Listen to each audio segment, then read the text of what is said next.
Et nous pouvons donc passer maintenant à la proposition de loi organique tendant à faciliter la création d'autorités administratives indépendantes en Nouvelle-Calédonie, avec le rapporteur Philippe Gomez, à qui je le prie de venir me rejoindre de façon à ne pas me laisser dans un splendide isolement qui ne siérait pas à la fonction.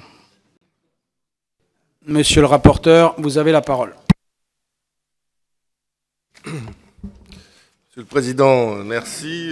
Mesdames, Messieurs les membres de la Commission, la proposition de loi organique qui a été déposée le 17 septembre visant à la création d'autorités administratives indépendantes en Nouvelle-Calédonie est en réalité, je l'espère, l'aboutissement d'un long parcours.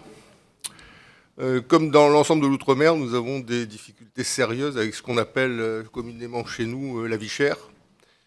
Cette vie chère, elle est due à plusieurs raisons qui sont connues. En ce qui nous concerne, bien sûr, c'est l'insularité et l'éloignement, un marché qui est extrêmement limité, de 150 000 habitants, également un environnement cher, du fait de l'insularité, qu'il s'agisse de l'énergie, de ce qui relève des frais bancaires, de la poste. Mais au-delà de tout ça, il y a aussi, comme phénomène structurant de la vie chère dans notre île, une concentration excessive, notamment dans le secteur de la distribution des biens et des services. Cet état de fait a été relevé de manière particulièrement pertinente par l'autorité nationale de la concurrence dans 2 rapports qui ont été rendus à la demande du gouvernement de la Nouvelle-Calédonie en 2012. Donc afin de s'atteler à la tâche pour combattre ce facteur structurant, le législateur local a adopté en 2013 de nouvelles dispositions en matière de concurrence qu'on a intitulées d'une manière un peu commune loi antitrust, qui vise à opérer un contrôle plus strict des opérations de concentration, même très strict, puisque le Conseil constitutionnel a jugé que même si ces dispositions étaient plus strictes que celles en vigueur au plan national, elles avaient leur pertinence eu égard aux spécificités calédoniennes. Et ces dispositions prévoient notamment le contrôle des opérations de concentration externes, au travers d'acquisitions et de fusions, dès lors que le chiffre d'affaires des entreprises conjuguées représente plus de 600 millions de francs CFP. Il prévoit également le contrôle des opérations de croissance interne, au travers de nouvelles surfaces commerciales, dès lors que celles-ci excèdent 350 mètres carrés. Il prévoit aussi, pour être rapide, un dispositif d'injonction structurelle, dès lors que des préoccupations de concurrence se feraient jour dans tel ou tel secteur, après des discussions entre l'autorité de la concurrence et l'entreprise concernée. Une injonction structurelle obligeant à la cession d'actifs pourrait être prononcée par l'autorité de la concurrence. Le législateur local a accompli donc à ce titre-là son travail et il a souhaité que l'ensemble de ce dispositif soit mené par une autorité indépendante, autorité administrative indépendante, sauf que la loi organique actuelle ne lui permettait pas de la créer. Il a donc sollicité du législateur national la possibilité de modifier la loi organique pour permettre la création d'autorité administrative indépendante de manière générale, mais en l'espèce, l'objectif était qu'une autorité administrative indépendante en matière de concurrence soit créée. Cet accord politique a été formalisé dans ce qu'on appelle dans notre jargon le comité des signataires de l'accord de Nouméa, à la fin de l'année 2012, sous la présidence du Premier ministre, qui a acté un consensus calédonien pour que la loi organique soit modifiée en ce sens-là et que l'autorité de la concurrence puisse être créée dès lors que la loi aurait été modifiée. C'est ce qui est donc intervenu en 2013, à la fin de l'année 2013, en octobre 2013, où donc le législateur a modifié la loi organique pour permettre la création de cette autorité. Sauf que la modification qui a été apportée, si elle permet la création d'autorités administratives indépendantes juridiquement, l'interdit en fait. Elle l'interdit en fait tout simplement parce que le régime d'incompatibilité qui a été prévu est tellement strict qu'au total, l'autorité peut rester uniquement virtuelle, ce qui certes présente un intérêt intellectuel ou juridique, mais dans la pratique ne nous a pas fait énormément avancer en Nouvelle-Calédonie. C'est pour ça donc que j'avais appelé l'attention du législateur en séance sur le fait que le dispositif proposé n'allait pas permettre d'être opérationnel. J'avais d'ailleurs déposé un amendement là-dessus qui a reçu la double peine, c'est l'avis défavorable du gouvernement et du rapporteur sur le texte, et donc bien sûr je n'ai pas pu franchir le cap de cette double opposition, et donc mon amendement a été rejeté. Je suis revenu entre guillemets à la charge lorsque l'Assemblée nationale a examiné notre texte important qui est là aussi une modification de la loi organique sur le corps électoral concernant la consultation d'accès à la pleine souveraineté à laquelle la Nouvelle-Calédonie devra se soumettre au plus tard en novembre 2018. Et à ce moment-là, j'ai proposé que dans ce texte, une disposition soit introduite. C'était à la fin de l'année, au milieu de l'année 2015, qu'une disposition soit introduite afin de permettre, là aussi, que cette autorité puisse être instaurée.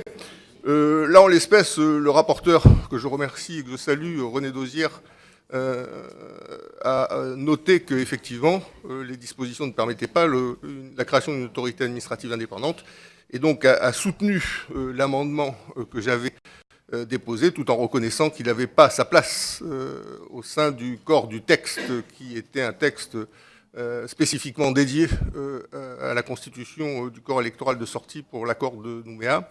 Et le gouvernement a également noté que la préoccupation que j'exprimais était partagée par lui, mais qu'il fallait là aussi qu'un autre texte soit déposé. Il s'engageait à soutenir d'ailleurs une proposition de l'organique en ce sens si jamais elle était déposée. Donc c'est le sens du texte qui a été déposé sur le bureau de votre Assemblée le 17 septembre dernier et qui est soumis à votre examen. Le dispositif est en réalité simple. Aujourd'hui, il est prévu dans la loi organique que, je cite, la fonction de membre d'une autorité administrative indépendante est incompatible avec tout autre emploi public. C'est ce régime aujourd'hui qui nous interdit de nommer les membres non permanents de l'autorité administrative indépendante, puisque les membres non permanents n'ont pas vocation à vivre uniquement de leur vacation. Ils doivent pouvoir vivre également d'une rémunération liée à un emploi à plein temps, contrairement au président qui, lui, peut vivre uniquement des indemnités qui lui sont versées au titre de la présidence de l'autorité. Et donc, de ce fait-là, les membres non permanents de l'autorité, qui, je le rappelle, est composé d'un président et de 3 membres non permanents, ne peuvent être nommés, tant que cette correction n'a pas été effectuée. Par membre non permanent de l'autorité, on pense par exemple à des magistrats financiers ou administratifs, à des professeurs d'université qui seraient susceptibles de venir apporter leur expertise à l'autorité en étant nommés membres non permanents, par exemple. Ils seraient donc à la fois membres non permanents de l'autorité et en même temps magistrats ou professeurs dans l'université au sein de laquelle ils exercent leurs fonctions. Est-ce que le Congrès de la Nouvelle-Calédonie a été saisi de cette proposition de loi organique? Non. Pour autant, ce n'est pas rédhibitoire dans la mesure où une proposition de loi organique visant le même objet a été déposée au Sénat par Madame Catherine Tasca, et que le texte qui vous est proposé aujourd'hui a déjà été examiné par la commission des lois du Sénat, et je crois est en train d'être délibéré aujourd'hui même par le Sénat. Donc on a, au jour d'aujourd'hui, entre nos deux assemblées, 2 textes identiques qui, pour l'un, sera adopté aujourd'hui par le Sénat, qui s'était engagé également sur le sujet lorsque la préoccupation a été exprimée, et pour l'autre, qui a vocation, si l'Assemblée le décide, d'être adopté le 26 novembre prochain dans le cadre de la niche UDI. Le Congrès de la Nouvelle-Calédonie a donc été saisi pour exprimer son opinion en ce qui concerne la proposition de loi déposée par Madame Tasca et ses collègues. Il a repris à cette occasion l'ensemble des arguments que j'avais développés lors de la séance de l'Assemblée de 2013 ou lors de celle de 2015. Arguments qui, je le rappelle, visent à indiquer qu'on ne peut pas, dans le régime d'incompatibilité prévu actuellement par la loi, prévoir la possibilité de nommer des membres non permanents. Et donc, le Congrès a également indiqué qu'il souhaitait qu'un délai de carence d'au moins 3 années s'agissant d'agents ayant exercé en Nouvelle-Calédonie pour le compte de l'État ou d'agents ayant exercé en Nouvelle-Calédonie ou ayant atteint l'âge de la retraite soit également prévu. J'ai repris cette proposition dans le cadre de l'amendement de la proposition de loi qui est en cours d'examen. C'est un élément qui garantit encore davantage, si besoin était, l'impartialité et l'indépendance des membres qui composeront cette autorité. Donc, au bout du compte, le dispositif qui vous est proposé vise à permettre au président de l'autorité de la concurrence de Nouvelle-Calédonie, conformément à la loi du pays qu'il instaure, d'exercer cette responsabilité à temps plein. Il a un régime d'incompatibilité, bien sûr, lié à tout emploi public qu'il a exercé ou qu'il aurait exercé en Nouvelle-Calédonie. En ce qui concerne les membres non permanents de l'autorité de la concurrence, ils peuvent exercer des emplois publics à la condition que ce ne soient pas des emplois publics sous l'autorité des institutions de la Nouvelle-Calédonie, des provinces, des communes ou de leurs établissements publics, et à la condition que de tels emplois n'aient pas été exercés au cours des 3 années précédentes. Donc voilà les principales dispositions qui sont prévues dans cette loi organique telle que je vous propose de la réécrire dans le cadre de l'amendement qui a été déposé, qui s'inspire donc à la fois des observations que j'avais faites, de celles qui ont été faites par le Congrès de la Nouvelle-Calédonie et de celles que nous avons partagées avec celles et ceux qui ont déposé une proposition de loi de nature quasiment identique au Sénat. Voilà, mesdames et messieurs les membres de la commission, les principales dispositions de cette proposition de loi organique. Merci beaucoup, monsieur le rapporteur. Philippe Gosselin. Oui, merci, monsieur le président. Quelques mots pour m'associer évidemment au soutien nécessaire à cette proposition de loi. Le rapporteur a rappelé le contexte, celui de la vie chère, qui avait conduit à créer une autorité de la concurrence, en s'étant mis évidemment d'accord préalablement sur la nécessité de créer une telle autorité indépendante. C'est du reste une obligation de la loi de pays. Le fondement juridique, c'est bien la loi de 99 modifiée, la loi organique de 1999 modifiée par la loi de 2013, mais en réalité, on a un blocage. On a un blocage, une autorité administrative indépendante qui est nécessaire, qui devrait fonctionner, qui a toute son utilité, mais compte tenu des statuts des membres ou plus particulièrement du président, l'exercice à temps plein de sa fonction, la question des incompatibilités professionnelles inscrites dans la loi, en réalité, cette autorité de la concurrence, cette autorité administrative indépendante ne peut être créée, ne peut fonctionner et donc remplir sa mission, ce qui est un vrai souci en Nouvelle-Calédonie. Notre rapporteur avait effectivement déposé des amendements qui ont été retoqués et cet été, au mois de juillet, nous avons participé ensemble à la défense d'une autre série d'amendements qui avaient été déposés effectivement lors de l'examen du texte sur le corps électoral, les listes électorale en Nouvelle-Calédonie en vue de l'accession à la pleine souveraineté. Effectivement, il y a eu un échange intéressant avec le rapporteur René Dosière, des amendements qui, on le sentait bien, pouvaient tout à fait passer, convaincre sans aucune difficulté, et un gouvernement un peu ennuyeux et un peu ennuyé. Le ennuyeux est un lapsus très intéressant, mais que je retire et que je vous demande de ne pas interpréter, Monsieur le Président, mes chers collègues. Ça, c'est pour le PV. Non, c'est pour le compte rendu de nos débats. Ah, ça. On peut faire une déclaration de Philippe Gosselin, le gouvernement n'est pas ennuyeux. Merci beaucoup. Non, mais sorti de son contexte, ça peut intéresser, effectivement. Donc un gouvernement qui, au contraire, tendait la main, mais qui demandait sans doute avec beaucoup de sagesse, compte tenu de la nature du texte relatif au corps électoral, qui devait d'ailleurs quelques instants après être adopté à l'unanimité, sacralisant en quelque sorte d'une certaine façon l'accord du comité des signataires de quelques semaines auparavant. Eh bien, disais-je, ce gouvernement tendait la main. C'est l'objet de la proposition de loi. J'en avais du reste déposé une que j'ai aussi retirée pour m'associer à celle de Philippe Gomez. Il n'était pas la peine de partir sur plusieurs lièvres à la fois.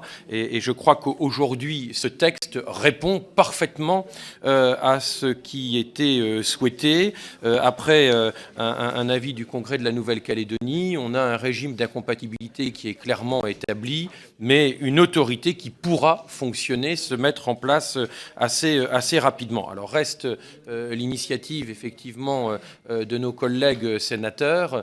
Ça montre bien l'intérêt et ça confirme l'intérêt de la réforme de la loi organique de 99 modifiée en 2013. Le reste pouvant se fondre évidemment parfaitement dans les travaux parlementaires. Il n'y a pas de difficulté et donc notre groupe des Républicains apportera son plein et entier soutien à cette proposition de loi de bon sens et qui permettra à ce territoire de fonctionner dans de meilleures conditions, en tout cas sous l'angle de la concurrence. Merci beaucoup, monsieur le député. Monsieur Molac. Merci, Monsieur le Président. Donc, vous connaissez mon appétence pour tous les statuts un peu spéciaux, et en particulier celui de la Nouvelle-Calédonie, que nous aurions évidemment tout intérêt à généraliser et à donner à un certain nombre de régions qui d'ailleurs seraient prêtes à l'expérimenter. Je pense à la mienne, évidemment. Alors, je sais qu'on n'en est malheureusement pas à cette étape, mais bon, on ne sait jamais. La République, à un moment donné, a bien été décentralisée. Peut-être qu'un jour, elle deviendra véritablement fédérale. En tout cas, je l'appelle de mes voeux. En ce qui concerne l'affaire qui nous occupe, je veux dire que sur le fond, tout le monde est d'accord. Donc ça ne devrait pas poser de problème. On en avait, lors des discussions, M. Gomez nous avait proposé effectivement certains cavaliers que nous avions refusés à l'époque, tout en disant que nous étions d'accord sur le fond. Alors, il est vrai qu'il faut parfois être prudent. Je pense en particulier à une loi sur l'adaptation d'un règlement européen dans lequel nous avions mis un certain nombre de... Nous avions fait effectivement quelques cavaliers pour lutter contre la pédophilie et le Conseil constitutionnel a recalé toute cette partie-là que nous devrons reprendre. Donc il était peut-être effectivement plus sage de revenir un peu plus tard avec cette proposition de loi que M. Gomez porte. Alors, petite inquiétude, comment l'articulation se fera-t-elle, oui, avec celle qui est au Sénat, sachant que les deux textes vont être alors ne sont pas tout à fait les mêmes d'une part, et d'autre part seront considérés de toute façon comme deux textes différents. Donc, mais je pense que notre bon président pourra certainement nous éclairer sur ce choix. Je vous remercie. Merci beaucoup, monsieur le député. René Dosière.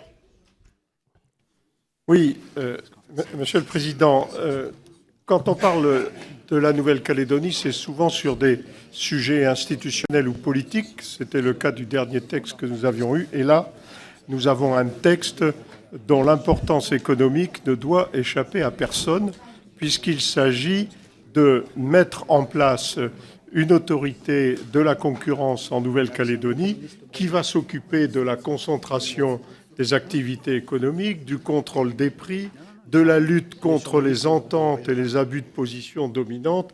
Et toute personne qui connaît un peu l'histoire de la Nouvelle-Calédonie sait bien que dans ce territoire, les monopoles, les ententes et les concentrations existent à un degré beaucoup plus fort que dans la métropole. Et donc que le gouvernement de la Nouvelle-Calédonie souhaitait mettre en place une autorité de la concurrence indépendante me paraît une excellente chose et témoigne de sa volonté d'assainir, je dirais, la situation économique. Alors, il est vrai qu'en 2013, quand nous avons créé la possibilité pour la Nouvelle-Calédonie de créer cette autorité, nous étions soucieux de son indépendance dans un domaine dont on voit bien qu'il exige une indépendance totale des gens et que peut-être le mieux a été l'ennemi du bien, puisque tant à l'initiative de Catherine Tasca, qui était rapporteure au Sénat, qu'à mon initiative, qui était rapporteure à l'Assemblée, nous avons durci en quelque sorte les conditions d'indépendance, au point d'ailleurs de rendre impossible la mise en route de cette autorité. Alors, sur les travaux de Philippe Gomez, on aboutit aujourd'hui à ce texte qui va permettre effectivement cette mise en route. Alors, il est vrai on a assisté à une certaine, je ne dirais pas concurrence, mais en tout cas, tous ceux qui s'intéressent à la Nouvelle-Calédonie, notamment au Sénat, Catherine Tasca a déposé, je dirais, une proposition de loi. Philippe Gomez a déposé à l'Assemblée une proposition de loi qui était annoncée. Pour notre part, compte tenu déjà de ces dispositions, il n'était pas nécessaire d'en déposer une troisième. Néanmoins, notre souci a été de faire en sorte que ces deux propositions de loi puissent naturellement se rejoindre à un moment donné et faire en sorte que, par un vote conforme des deux assemblées, nous puissions mettre en route très rapidement, je dirais, cette autorité, puisqu'on en fixe les conditions. Et je dois dire qu'il y a eu un gros travail de rédaction de la part du rapporteur, de Philippe Gomez, qui a travaillé en liaison avec Catherine Tasca, avec moi-même, avec d'ailleurs le gouvernement, puisque la ministre des Outre-mer s'était engagée à ce qu'on puisse très rapidement avoir un texte de ce type. Et nous avons abouti à une rédaction qui est commune au texte du Sénat, qui va être voté en séance publique cet après-midi, et au texte de l'Assemblée, qui sera voté, je le souhaite, ce matin en commission et qui sera voté en séance publique la semaine prochaine. Et ensuite, il faudra que l'un de ces deux textes, dont le commun, revienne devant notre Assemblée pour pouvoir être adopté conforme, de manière à permettre que ces dispositions, après l'avis du Conseil constitutionnel, qui est obligatoirement saisi sur une proposition de loi organique, puissent naturellement rentrer en application. Voilà. Donc, le Congrès de la Nouvelle-Calédonie a été saisi de cette proposition par la Commission des lois du Sénat. Donc, tous les éléments sont remplis pour que nous puissions adopter, j'espère, de manière unanime et sans modification, ça c'est fondamental, pour aboutir à un texte conforme, le texte que nous soumet Philippe Gomez, dont je redis là tout le travail important qu'il a dû et diplomatique, ce qui n'est pas toujours conforme à son tempérament, qu'il a fallu accomplir pour aboutir justement à un texte qui soit conforme dans les deux assemblées. Merci René Dosière. Jacques Bompard. Merci Monsieur le Président. Chers collègues, la Nouvelle-Calédonie tient au cœur des Français. Le corail, la coutume, les Kanaks et les Caldoches font partie de notre cosmogonie de manière indissociable. La culture calédonienne et la mobilisation de missionnaires, de soldats, de travailleurs de métropole se sont souvent mêlées pour donner le meilleur de ce qu'est la France. L'autonomisation du Caillou ne manque pas de soulever des problèmes, notamment parce qu'il est nécessaire que la France conserve toute sa place de puissance maritime et que la Nouvelle-Calédonie est un atout fort dans cette place de notre pays. Philippe Gomez a d'ailleurs fait remarquer que le maintien de la Nouvelle-Calédonie au cœur de la France relève de deux nécessités. Elle nous protège d'abord de certains d'entre nous et des prédateurs extérieurs. La progression des indépendantistes lors des dernières élections pose également question, notamment quand on connaît les évolutions de certaines îles voisines entre destruction par colonisation des puissances de la région ou grand appauvrissement. Je souhaite que soient précisés quelques points. Comment assurer la parfaite indépendance des nouvelles autorités administratives puisque le cadre français préserve la primauté de la France selon la nature des décisions? On sait par exemple que l'exploitation du nickel éveille de nombreux appétits en Nouvelle-Calédonie. Enfin, on connaît l'importance de l'armée française dans ses missions en Nouvelle-Calédonie, transport, formation professionnelle, lien entre la population et la nation. Comment appréhender la relation de nos armées avec ces autorités? Je vous remercie de répondre à ces questions et j'ajoute que le texte me paraît tout à fait consensuel, effectivement. Merci, monsieur le député Pierre Morel à l'huissier. Oui, merci, Monsieur le Président.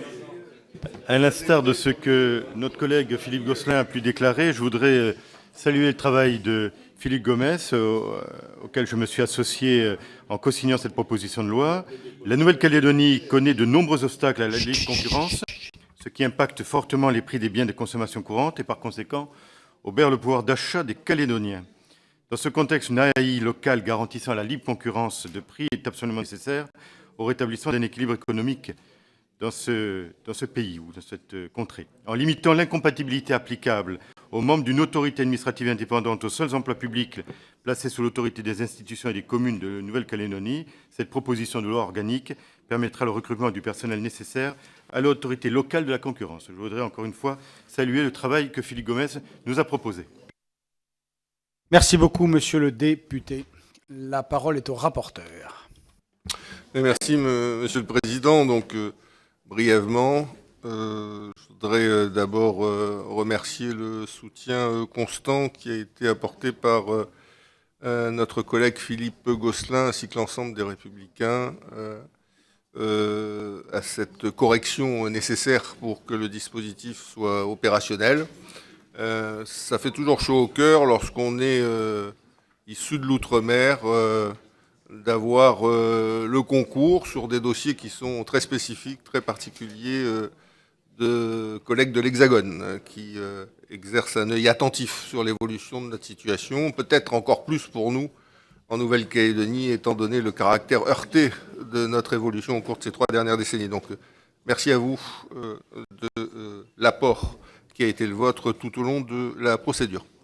En ce qui concerne l'intervention de notre collègue Molac, je voulais aussi le remercier pour le soutien qu'il a apporté depuis l'origine à l'initiative que j'avais prise afin de desserrer l'étau de ces incompatibilités qui a empêché la mise en place de cette autorité.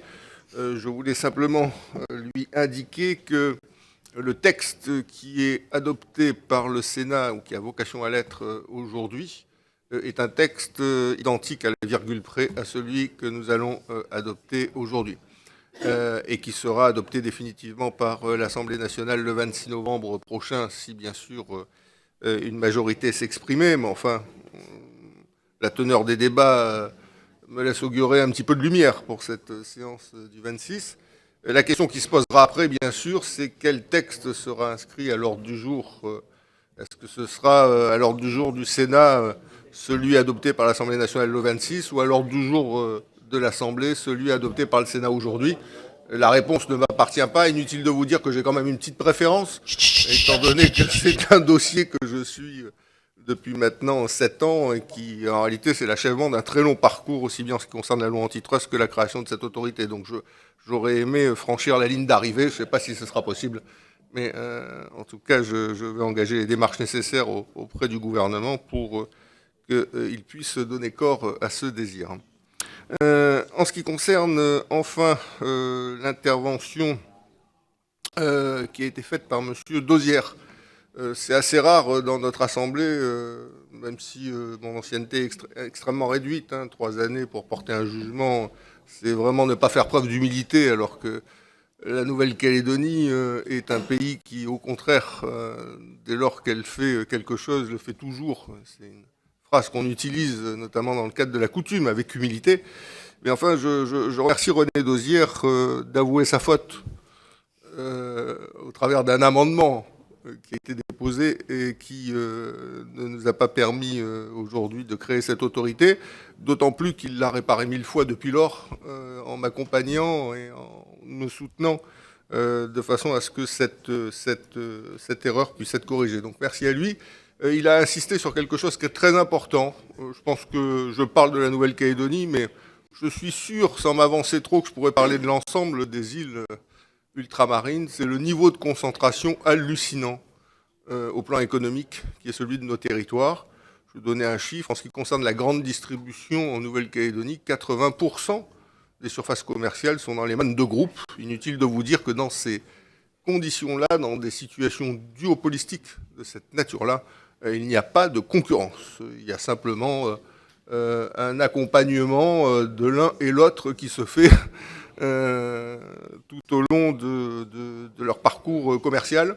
Même chose en ce qui concerne les concessions automobiles, 80% des marques sont dans les mains de 2 groupes. Donc une fois qu'on est dans ce système-là, il est clair qu'il n'y a plus aucune concurrence et que ça favorise de manière extrêmement significative la cherté de vie dans notre pays. Les 2 secteurs que je viens de vous indiquer représentent en Nouvelle-Calédonie près d'1 milliard d'euros de chiffre d'affaires. Donc c'est vraiment 2 secteurs essentiels de l'économie du pays. Dans le cadre de la mise en place de cette autorité et de l'application des règles qui ont été prévues en termes de concentration, plus aucun groupe à l'avenir, alors ça va demander une petite décennie, mais c'est une réforme structurante, il faut dépasser la prochaine échéance électorale pour qu'elle puisse porter des fruits, mais peu importe, à l'échéance d'une décennie, plus aucun groupe en Nouvelle-Calédonie, quel que soit le secteur d'activité, ne détiendra plus de 25% des parts de marché. Donc on sera groupe, famille, conglomérat, à chacun son terme. Mais voilà, donc ça c'est important. On aura au moins des mécanismes de la concurrence qui s'exerceront de manière concrète dans notre pays. En ce qui concerne M. Bompard, c'était une intervention qui avait un caractère, je dirais, plus politique. Je souhaite simplement corriger une chose, il n'y a pas de progression du vote indépendantiste en Nouvelle-Calédonie, il est d'une stabilité sidérante, puisque depuis 1988, à l'occasion de l'ensemble des scrutins qui se sont déroulés, la répartition des forces électorales entre indépendantistes et non-indépendantistes est 60-40, 60% des votes en faveur des non-indépendantistes et 40% en faveur des indépendantistes. Je ferme la parenthèse parce que ce n'est pas le sujet de cette proposition de loi. Donc merci à l'ensemble de mes collègues pour le soutien qui a été apporté à ce texte.